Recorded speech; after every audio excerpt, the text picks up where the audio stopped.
Obrigado, professor Luiz. Boa tarde a todas e todos.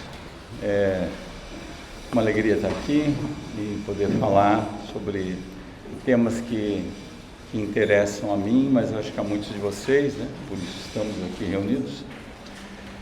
Eu quero primeiro agradecer à professora Gesualda e, por meio dela, toda a organização e coordenação do 15º CELSU pelo convite para essa conferência. Para mim é uma espécie de canto do cisne antes da minha aposentadoria como docente da Unicamp. Em segundo lugar, eu dizer, agradecer também, antes que eu esqueça, os intérpretes que vão estar trabalhando com a gente aqui. Obrigado. Em segundo lugar, dizer que entre os homenageados desse evento está alguém de quem eu fui amigo, acho que um grande amigo, um paranaense realmente digno de todas as homenagens, Arion Dalinha Rodrigues. Dele, o texto seminal As Tarefas da Linguística no Brasil, que remete o texto da minha fala, e publicado há exatos 56 anos. É a ele, principalmente, que eu reportarei nessa fala. Mas eu quero começar, se você me permite, por uma pequena digressão, uma mirada nas trajetórias que aproximaram ou uniram alguns desses importantes pesquisadores paranaenses da linguagem, que estão sendo homenageados, né?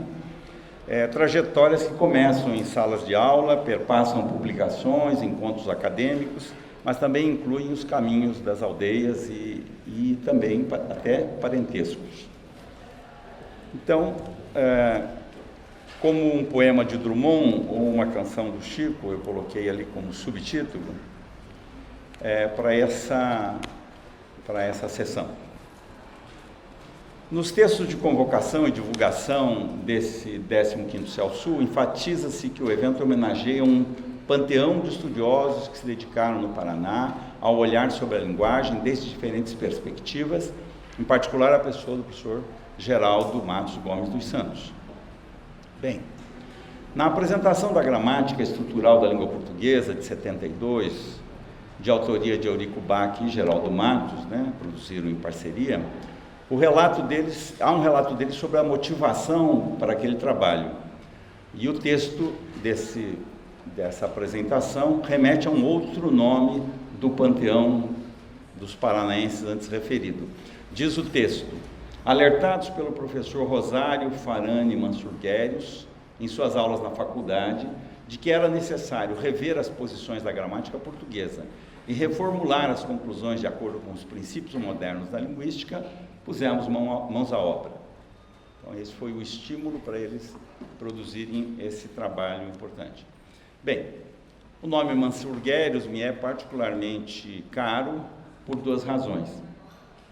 A primeira, por ter sido ele o primeiro linguista paranaense, ou, para ser mais preciso, o primeiro linguista a registrar com acuidade dados da língua caingangue, língua do povo com o qual eu convivo e trabalho há 45 anos, e ele produziu uma análise com sugestivas indicações de mudanças fonéticas, também de morfologia e sintaxe, que ele estudou com um falante e rezador de Quiqui, na aldeia de Palmas.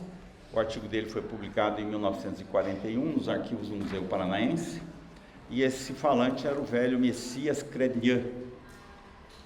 Bom, voltarei a ele.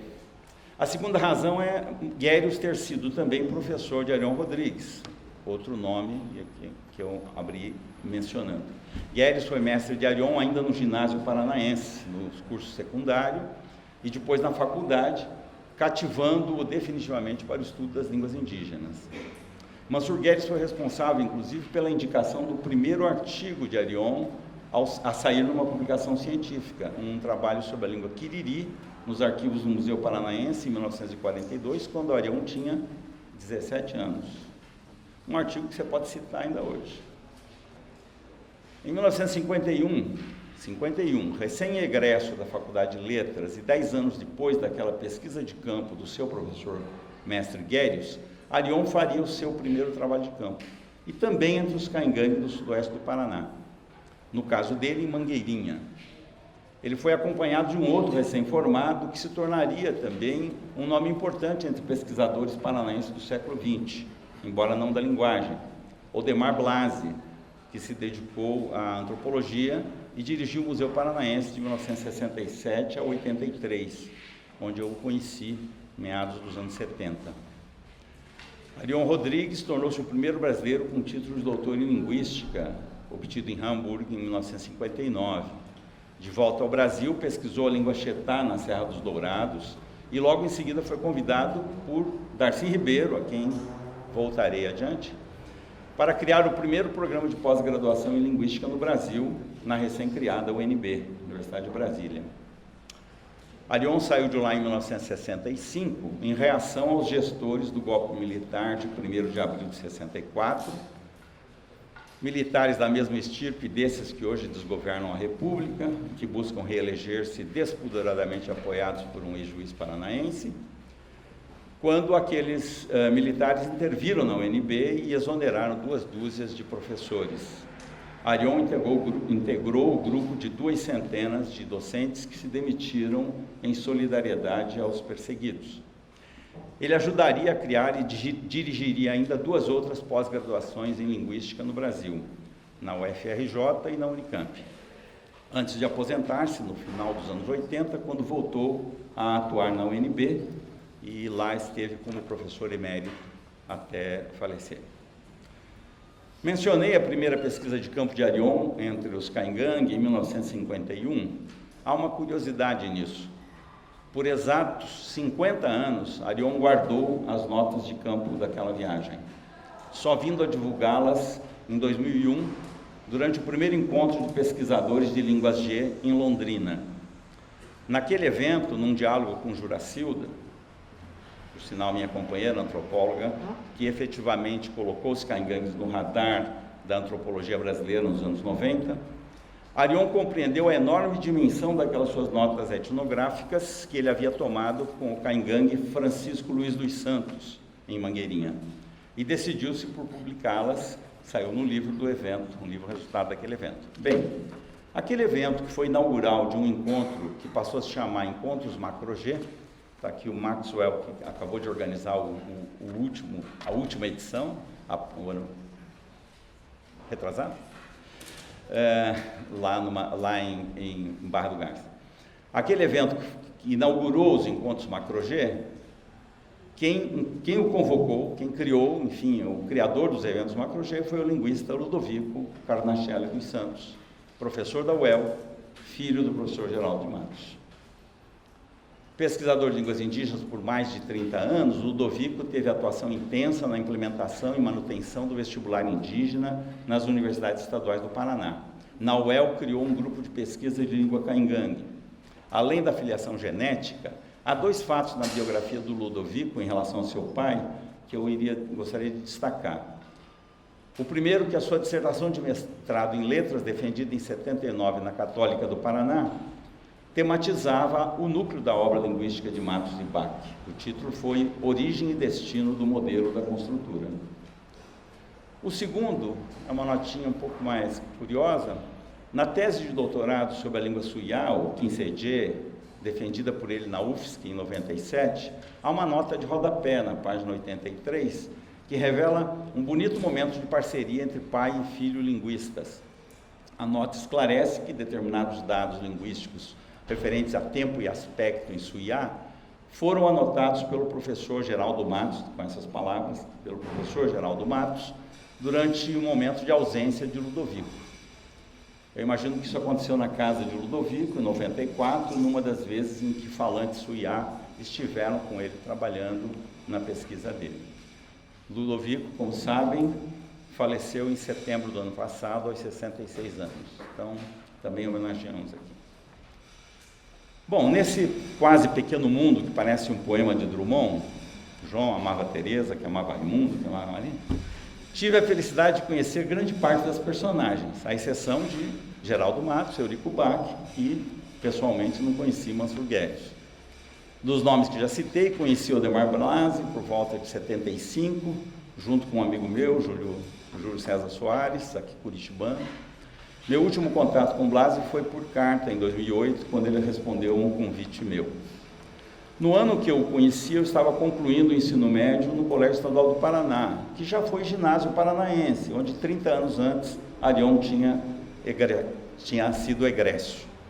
2 anos depois, em 1977, eu já morava em Santa Catarina, trabalhando como indigenista junto aos Caingangue. Nessa atividade, nos anos seguintes, conheci o Caingangue Francisco Luiz dos Santos, que foi que ensinou Arion sobre aspectos da cultura Caingangue, e conheci Simplício Wactum em Palmas. Simplício era filho do velho Messias, que foi aquele que ensinou o Caingangue para Mansur Guérios. Em 2020, no mestrado da Unicamp, onde atuo, tivemos como ingressante um ex-colaborador de Ludovico, Tempiti Suyá, de quem me tornei amigo, e que está lá ainda, vai defender seu mestrado. E quanto a Arion Rodrigues, conheci-o pessoalmente em 2005, nos tornamos bastante amigos em 2007, quando foi meu supervisor de pós-doc na UNB. Em janeiro de 2013, ajudei-o a criar o Instituto Arion da Linha Rodrigues, que deveria perpetuar, preservar e tornar de acesso público o seu valioso acervo pessoal e perpetuar o nome desse grande cientista que é mundialmente conhecido.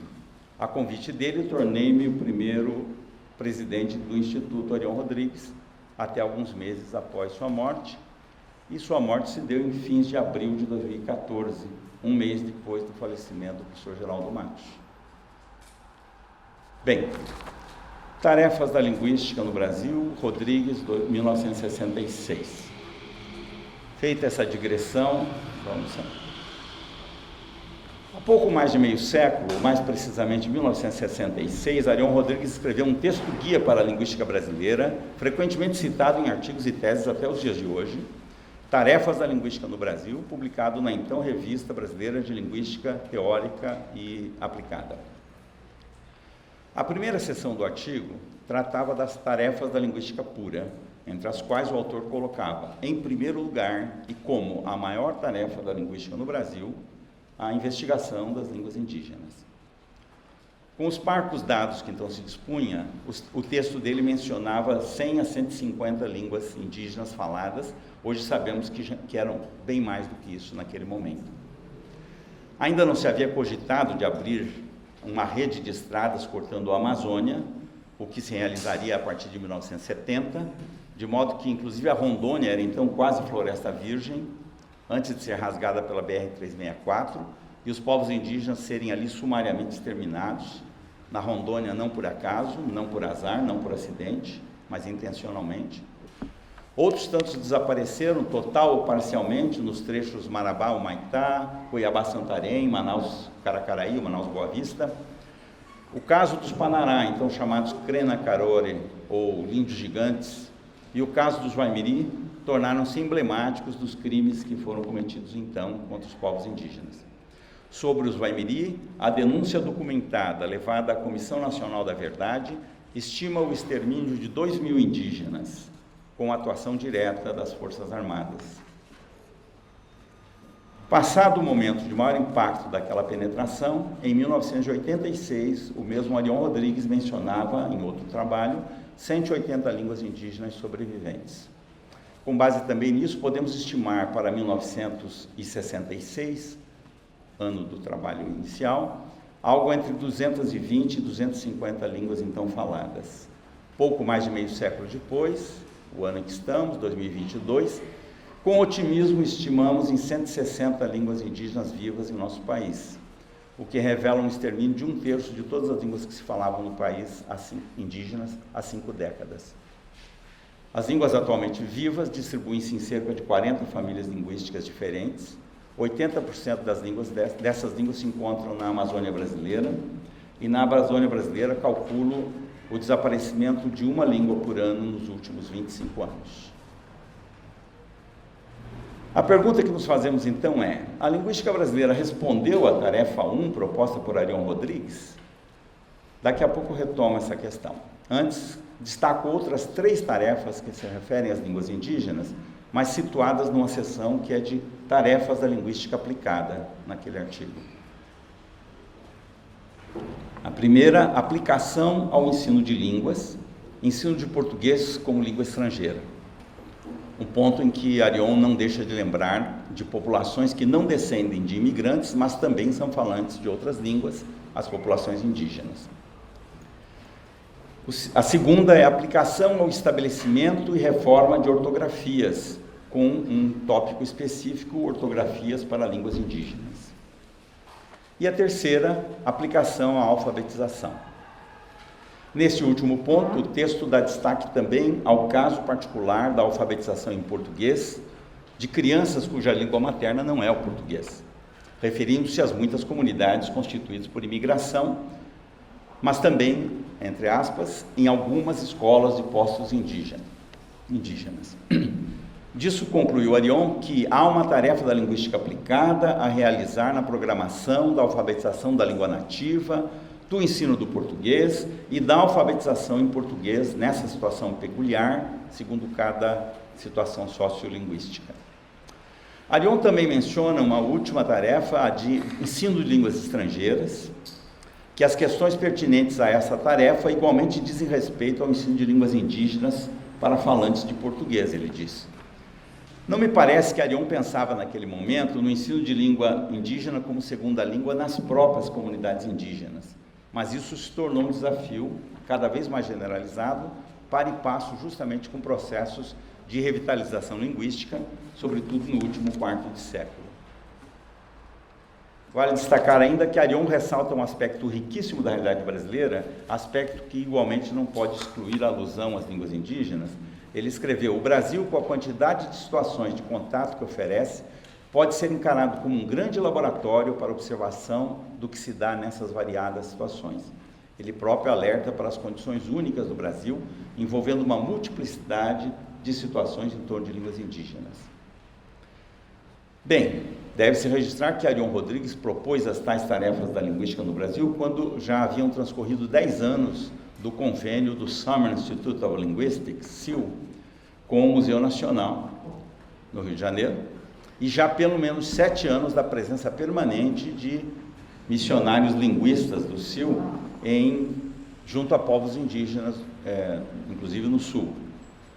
Mas não é com o Summer Institute que Arion contava para o cumprimento das tarefas da linguística no Brasil.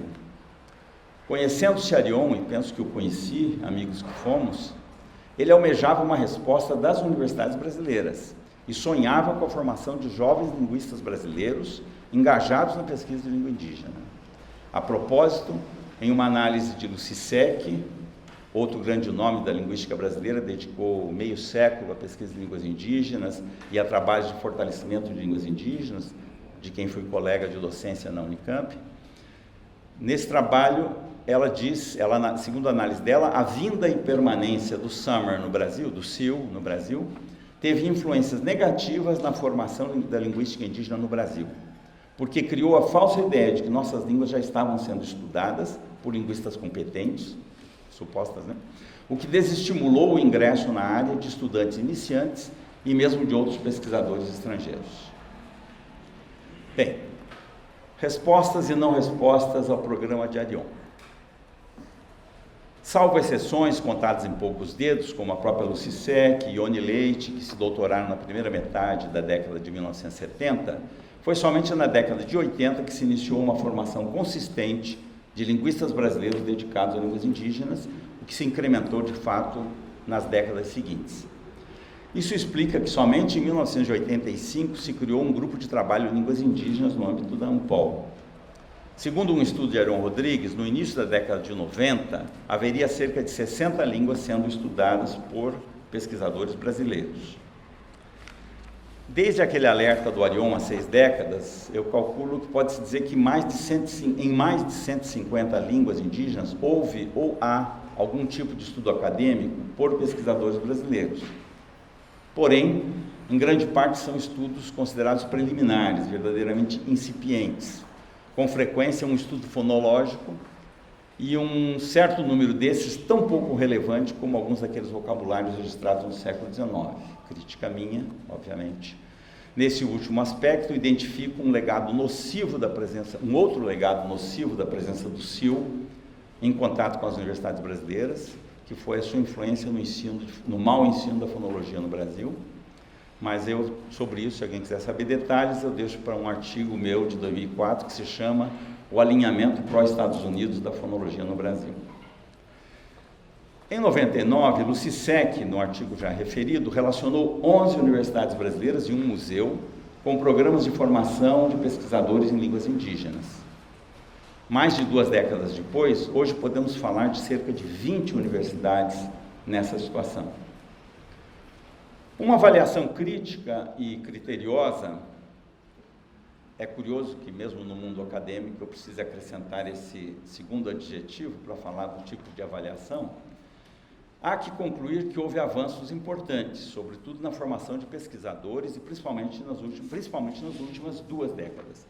Mas a resposta mais aceitável, pensando lá em 1966 e tudo que veio, é de que não. Até aqui a linguística brasileira, por mais que tenha avançado e por muito que tenha conseguido na formação de pesquisadores, não cumpriu a tarefa número 1 que Arion lhe atribuía 6 décadas atrás.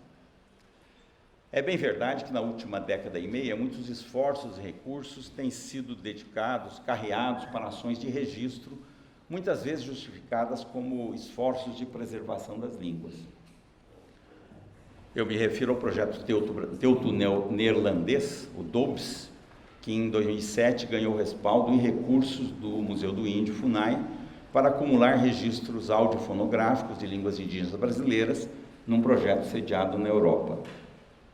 E o Inventário Nacional da Diversidade Linguística, INDL, criado em 2010, sediado no IFAM. Bom, sobre essas 2 iniciativas também já tratei o suficiente em textos críticos que estão disponíveis na web. O que eu destaco aqui, em todo caso, é que eles constituem, naquilo que eles mais investem, conforme uma categorização que eu mesmo propus, constituem propostas de preservação in vitro, enquanto eu propugno que nós precisamos de ações de preservação in situ. E quanto à linguística aplicada? Pode-se dizer que por um quarto de século, desde a proposição das tarefas por Arion Rodrigues, a linguística aplicada sequer tomou conhecimento da existência das línguas indígenas. Honrosas exceções foram as iniciativas de Marilda Cavalcante e Teresa Maher, na virada dos anos 80 para 90, na Unicamp, e Maria Socorro Pimentel da Silva, em Goiás, na segunda metade dos anos 90 já. As questões ortográficas apontadas por Arion foram objeto da ação de vários linguistas, mas não de linguistas aplicados. Dado o perfil da formação dos profissionais no Brasil, parece que teria que ser assim mesmo. E quanto às ortografias, primeiramente surgiram as ortografias definidas pelos linguistas e missionários do Summer, nas décadas de 60 e 70, mas a partir do começo dos anos 80 já ocorreram trabalhos de definição ortográfica por linguistas de universidades brasileiras, ainda um tanto esporadicamente e com mais frequência depois dos anos 90 em diante. A questão do ensino de português como língua estrangeira se tornou mais relevante e de interesse de investigação acadêmica com a instalação das licenciaturas interculturais específicas para a formação de professores indígenas pelo país afora. São mais de 2 dezenas hoje. Algumas experiências pioneiras, como o projeto Tucum, no Mato Grosso, começaram já no século passado, na última década do século XX, mas a maioria delas surgiu nas primeiras décadas do século XXI, com o impulso do MEC nos governos Lula e Dilma. Na maioria dos casos, porém, as licenciaturas contaram, e contam ainda hoje, entre seus docentes, com linguistas, educadores e antropólogos, apenas esporadicamente com linguistas aplicados. Algo semelhante se dá com a questão do ensino de línguas indígenas para falantes nativos de português, que se tornou uma demanda muitíssimo relevante de muitas escolas indígenas envolvidas em projetos de revitalização de línguas ancestrais das suas comunidades. Ou seja, uma demanda pelo ensino de língua indígena como segunda língua, destinado a crianças indígenas falantes do português como língua materna. E há uma demanda semelhante também na formação de professores indígenas não falantes de suas línguas ancestrais. Formação de professores, mas que também precisam ser capacitados para falar a sua língua. Pessoalmente, estou envolvido em projetos desse tipo há 25 anos. Também nesse campo, crucial para a revitalização das línguas indígenas, a contribuição da linguística aplicada é muito tímida ainda em nosso país, como é tímida também, ou quase inexistente, a contribuição da área na pesquisa e na formação de alfabetizadores indígenas. Espero que tudo isso vocês estejam entendendo que eu estou falando como um estímulo aos colegas dessa área, tá? Não é como uma crítica que o passado passou. Está na hora, podemos fazer muito ainda, e precisamos. Outros tempos, outras tarefas. O panorama das tarefas para a linguística, proposto por Arion Rodrigues 6 décadas atrás, revelava claramente a amplitude das investigações, linhas de pesquisa, áreas de ação, totalmente em aberto para a linguística pura e para a linguística aplicada no Brasil. Para quem se encanta com a linguagem e com os usos da língua nas suas formas todas, eu diria que o texto das tarefas era mais do que desafiador, chegava a ser sedutor. Diversos, certamente, foram os percalços históricos que não permitiram que aquele programa fosse abraçado imediatamente pelas universidades e não se refletisse em formação e engajamento urgente de jovens pesquisadores. Não se pode esquecer que o texto foi publicado em 1966, já durante a ditadura militar. No ano seguinte, assumia a chefia do executivo um general filiado à chamada Linha Dura, o mesmo ditador que assinaria, um ano depois, em 1968, o famigerado AI-5. Estamos falando do general Costa e Silva, que, a crermos na memória histórica, só é superado em excesso de falta de conhecimento e inaptidão intelectual pelo atual ex-capitão presidente. Tempos difíceis, que só os que não conhecem nada de história desejam ver de volta e depositam votos a favor de um bando de fascistas anacrônicos empedernidos. Pois bem, retenhamos as lições da história e compreendamos a conjuntura em que Arion formulou aquelas que deveriam ser as tarefas primordiais da linguística no Brasil e seriam válidas para toda a América do Sul, seguramente.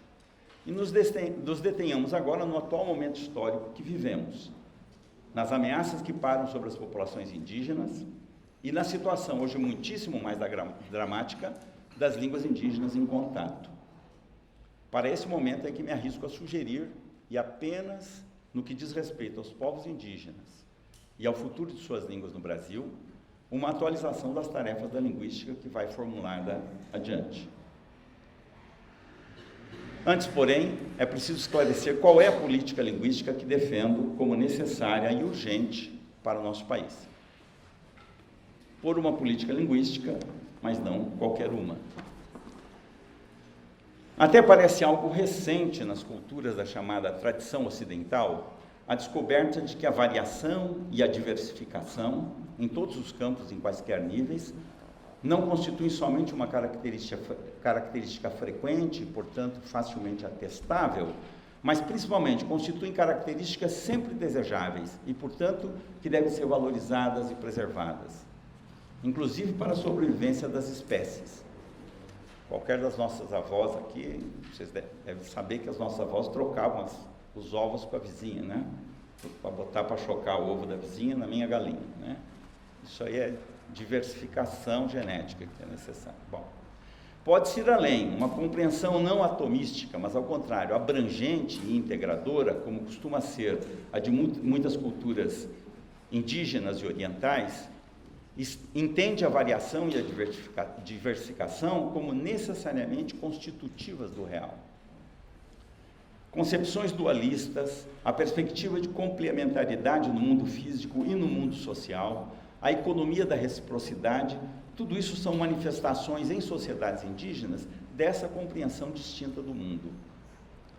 No caso das línguas, é quase evidente, tanto em perspectiva histórica como numa análise sincrônica, o quanto o contato linguístico é benéfico, a não ser justamente em contextos nos quais se instaura um conflito linguístico, quando um grupo dominante sufoca grupos dominados ou pouco empoderados.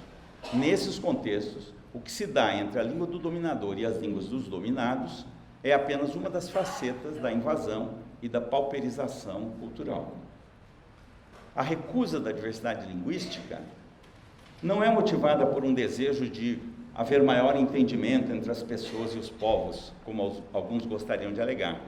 A recusa da diversidade linguística é, de um lado, tão somente uma das formas de negação do outro, do modo de ser do outro, do direito do outro ser ele próprio. E, de outro lado, é uma postura a serviço da homogeneização linguística e cultural, cujo único beneficiário é o modo capitalista de produção e consumo. A sobrevivência da diversidade linguística só é possível com a sobrevivência das comunidades distintas e das identidades próprias. Em termos glotopolíticos, diria Juan Lagares, estamos falando da permanência ou não de comunidades que se reconhecem como tais por se identificarem numa língua. E eu acrescento, é equívoco pensar que se protege e garante a diversidade linguística conservando línguas informal.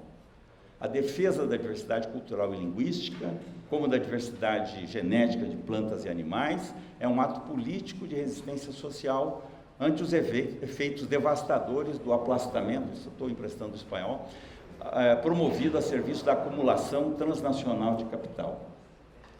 É por esse motivo, repito, é um ato político de resistência social ante os efeitos devastadores do afastamento, do aplastamento promovido a serviço da acumulação transnacional de capital.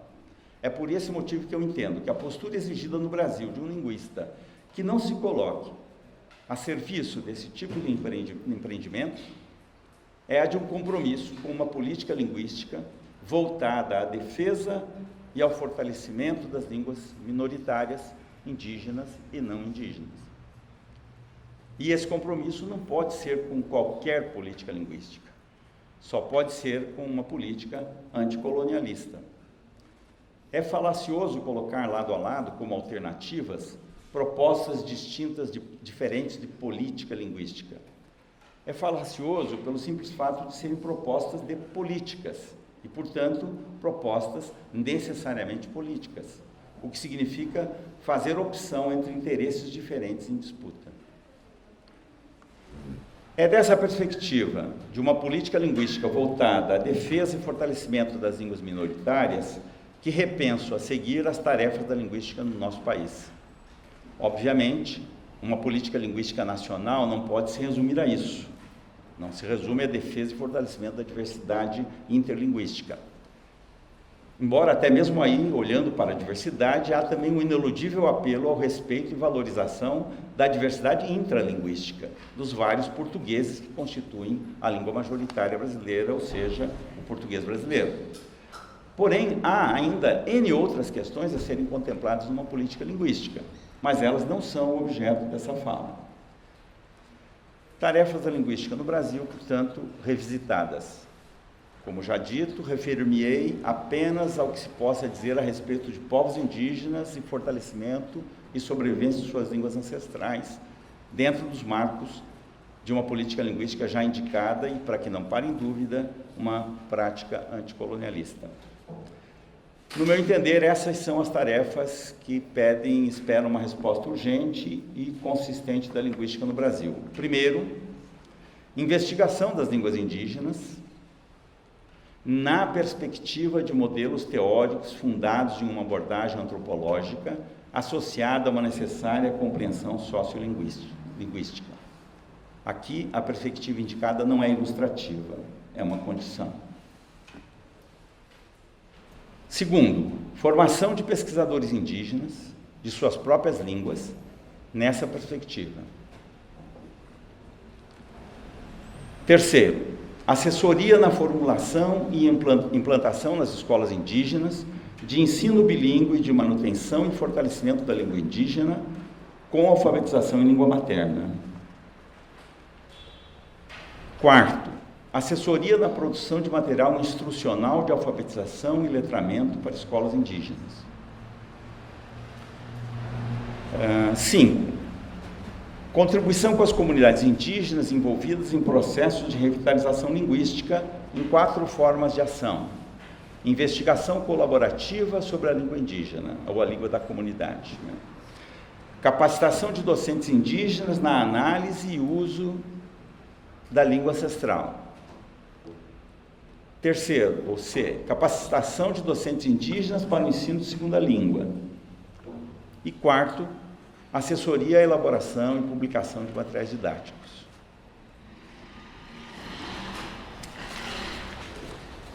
Sexto, contribuição ao fortalecimento da autonomia das comunidades e seus respectivos povos, apoiando o desenvolvimento da autogestão linguística. E, por último, contribuição à avaliação informada e esclarecida pela própria comunidade linguística do ou dos sistemas ortográficos vigentes para a sua língua. Há línguas indígenas que estão 3, 4 ortografias em comunidades diferentes, por exemplo. Eu tenho trabalhado, por exemplo, com Nhengatu nessa situação.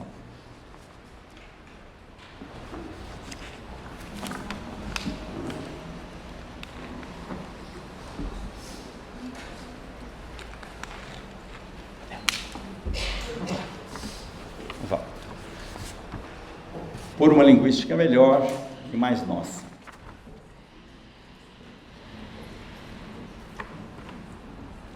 Ao concluir, tem um pouco ainda, mas estou concluindo.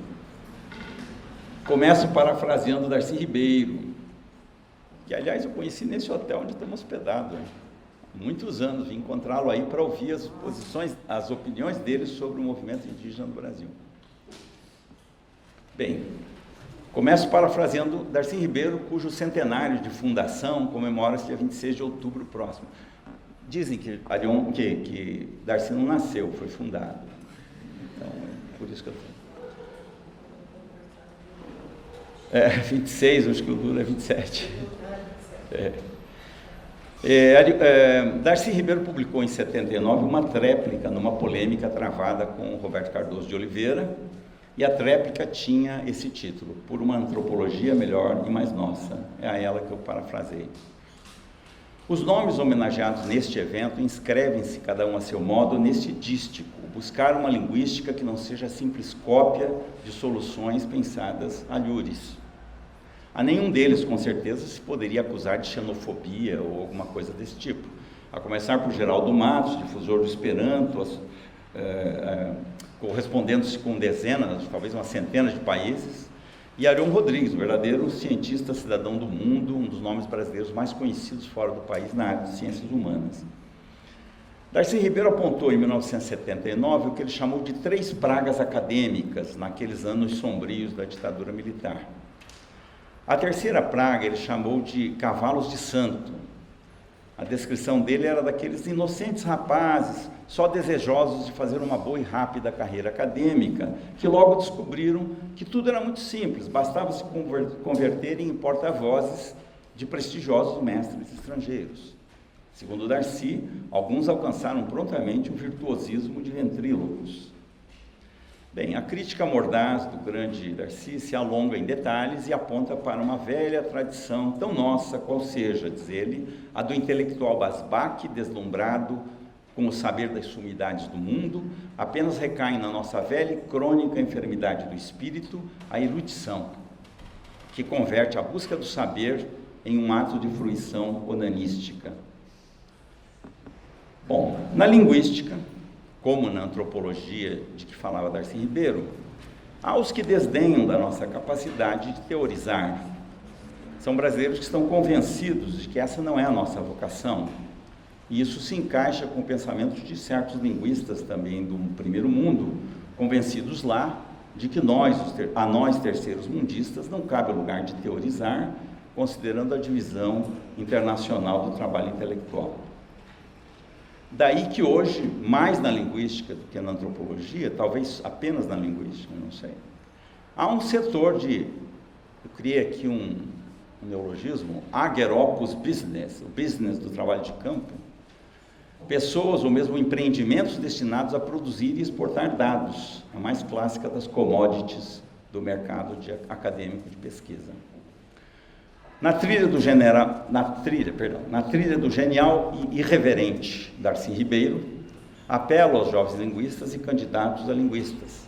Não persigam carreiras. Para isso existe o mercado financeiro, a política profissional, os partidos de aluguel, as forças armadas.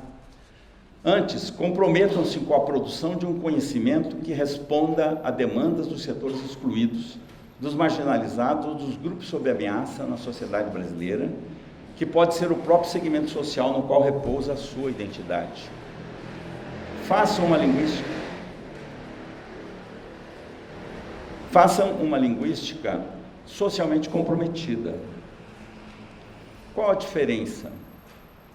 Uma linguística onanística, para usar a expressão do Darcy, pode fazer grande diferença na sua vida, como prestígio, inclusive, talvez, mas só na sua vida. Uma linguística comprometida socialmente é a única que pode fazer alguma diferença para o povo do seu país. O mesmo povo, aliás, que sustenta as carreiras brilhantes de todos nós, pesquisadores acadêmicos. Não creio que a linguística careça hoje de um segundo Noam Chomsky, mas ela ressente talvez da falta de um novo Sapir, talvez até um segundo Jacobson, mas com um olhar, uma cadência e uma ginga de terceiro mundo. Empresto, pois, de Darcy Ribeiro as palavras finais das já mencionadas 3 pragas acadêmicas, das quais faço palavras minhas. Darcy concluía o artigo dizendo de 3 ordens de compromissos que a convivência democrática imporia à vida acadêmica. Ele estava falando no momento de estamos esperando o fim da ditadura, né? O terceiro deles é o que eu destaco. Daí. O compromisso de denunciar todas as formas de colonialismo cultural, inclusive as aparentemente inocentes, como a erudição ananística e o hábito de papagaiar saberes alheios, indiferentes ao nosso destino, como atos de traição moral, intoleráveis para intelectuais de povos que fracassaram na realização de suas potencialidades.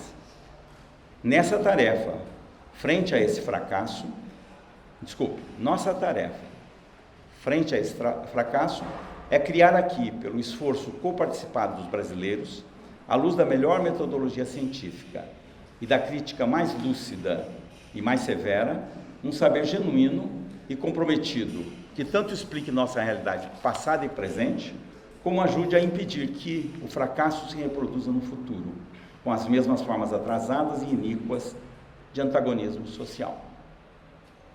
É isso.